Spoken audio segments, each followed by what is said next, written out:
gabadhan waxa ay maraysaa wadada dhinaceeda waxayna ku jirtaa jawi macaan. daqiiqado kadib waxay aragtay nin madow isticmaalaya taleefan waxaana uu ku soo leexday wadadii ay maraysay. waxa galay dareen oo waa ay shakisay.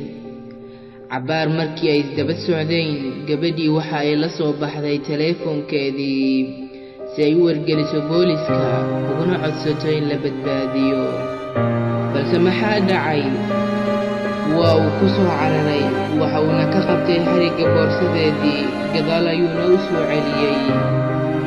isla daqiiqadii waxaa meesha soo maray sarayn aad u weyn.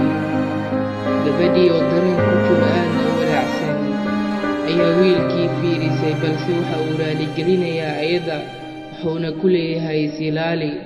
wiilkii daacadda ahaa waa uu baxay balse ayada ayuu dareen ku reebay oo waxaa ku soo dhacay waxaad doonaysay inaad booliska wargeliso balse nafsadaada ayuu badbaadiyey.